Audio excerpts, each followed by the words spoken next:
दोस्तों, मैं मनोज श्रीवास्तव और अब देखना शुरू कर चुके हैं एमकेसी स्पीक्स। एक और वीडियो के साथ, एक और बात के साथ आ चुका हूं, नई बात बताने के लिए। और नेचुरली रेजोल्यूशन यही है कि कम से कम नीट एस्पिरेंट्स को जो भी कॉम्प्लेक्सिटीज वो फेस कर रहे हैं, जो भी प्रॉब्लम्स वो अपने प्रिपरेशन के दौरान फेस कर रहे हैं, उसे मिनिमाइज किया जा सके और उसे बताया जा सके।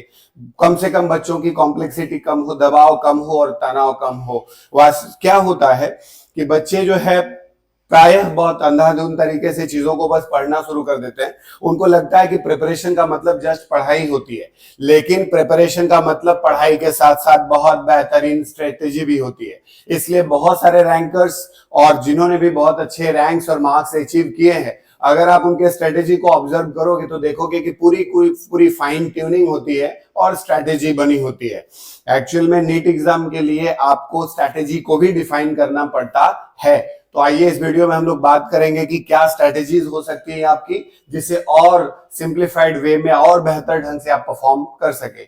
मैं बताना चाहता हूं कि जो है अलग अलग सब्जेक्ट्स में जो भी अलग अलग सेगमेंट्स होते हैं, उसमें सभी पोर्शंस के जो मार्क्स कंट्रीब्यूशन होते हैं वो डिफरेंट होते हैं, अलग अलग होते हैं। इस प्रकार अगर आप फिजिक्स की बात करते हैं बच्चों, हम लोग क्या करते हैं कि बहुत सारे स्टूडेंट्स जो है कंटिन्यूअसली फिजिक्स स्टार्टिंग में बहुत ज्यादा समय लगा करके पढ़ रहे होते हैं, बट नेचुरली वो कहीं ना कहीं मार्क्स पॉइंट ऑफ व्यू से बहुत अच्छा नहीं होता। इस बात को समझने के लिए मैं एक सिंपल सी बात बताता हूं कि अगर आपने फिजिक्स पढ़ा है और आप केवल और केवल मार्क्स पे अच्छे से काम करना चाहते हैं, तो कुछ चैप्टर्स ऐसे हैं जो आपको नेचुरली बहुत बेहतरीन मार्क्स देकर जाते हैं और बहुत कम एफर्ट्स पर भी देकर जाते हैं।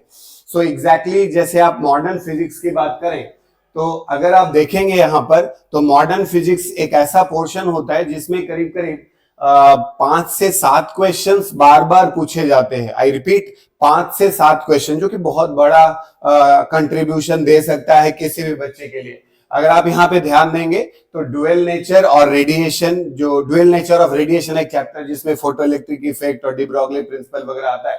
उसके बाद एटम्स है, न्यूक्लियाई है। अगर आप इन तीनों पोर्शंस को ऑब्जर्व करेंगे तो प्रायः इसमें से 4 से 5 क्वेश्चंस हर बार पूछे जाते हैं और सेमीकंडक्टर्स में कम से कम 1 या 2 क्वेश्चंस रहते हैं। अल्टीमेटली आप ऐड करेंगे 7 क्वेश्चंस हो जाएंगे।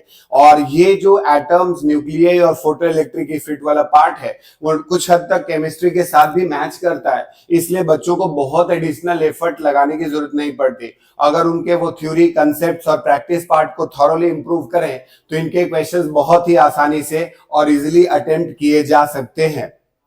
यहां पर एक और बात बताना चाहता हूं, एक चैप्टर इलेक्ट्रोमैग्नेटिक वेव्स है, 2025 के नीट के पेपर में भी था। उसमें भी एक क्वेश्चन जो बहुत छोटा सा क्वेश्चन होता है, हर बार एक छोटा सा क्वेश्चन इलेक्ट्रोमैग्नेटिक वेव्स होता है। तो अल्टीमेटली अगर आप देखेंगे तो बहुत छोटे पोर्शंस पे अच्छे से काम करके आप 8 क्वेश्चंस ऑलमोस्ट कनेक्ट कर सकते हैं, जो काफी मीनिंगफुल है। इसलिए बच्चों आपको ध्यान रखना है, खासकर ड्रॉपर्स बैच के बच्चे जो भी रिपीट कर रहे हैं, उनको इस बात को एकदम सटीक ध्यान देना चाहिए कि अपने अर्ली डेज में जब वो मैकेनिक्स या लॉज ऑफ मोशन या डब्ल्यूपी पढ़ रहे होते हैं, तब उस सिचुएशन में ही वो थोड़ा थोड़ा करके चाहे तो मॉडर्न फिजिक्स के पार्ट को स्ट्रेंथन कर सकते हैं, जिससे आने वाले समय पर उन पर दबाव काफी कम होता है। इस प्रकार अगर आप देखेंगे तो 8 क्वेश्चंस ऐसे हैं जो फाइनली बड़े मिनिमम एफर्ट्स के साथ या मिनिमल एफर्ट के साथ पाए जा सकते हैं, ढंग से प्रयास किया जाए तो इसलिए एक छोटा सा पोर्शन जो काफी मार्क्स कंट्रीब्यूट करता है। इस प्रकार और भी पेपर्स को मैं एनालाइज करता रहूंगा, क्योंकि मैंने कहा कि इस बार हम केवल मॉडर्न फिजिक्स पे ध्यान देना चाहते हैं। तो मॉडर्न फिजिक्स और इलेक्ट्रोमैग्नेटिक वेव्स आपको करीब करीब 6 से 7 या कभी कभी 8 क्वेश्चंस भी कंट्रीब्यूट कर जाते हैं, जिसमें सेमीकंडक्टर्स के 2 क्वेश्चंस होते हैं और ड्यूअल नेचर, न्यूक्लियर और एटम्स के 4 से 5 क्वेश्चंस हर बार होते हैं। इसलिए एकदम तैयार रहें और इसी स्ट्रेटेजी के साथ काम करें तो आपको बेहतर आउटकम मिल सकता है। बहुत बहुत शुभकामनाएं हैं। ऐसे छोटे छोटे वीडियोस लाता रहूंगा और अच्छा लगे तो इसे शेयर करें, दूसरों के लाइफ को और आसान बनाने में मदद करें। बहुत बहुत शुक्रिया आप सभी लोगों का। फिर मिल लेंगे। धन्यवाद। आप सभी लोगों का दिन शुभ हो। By two all of you.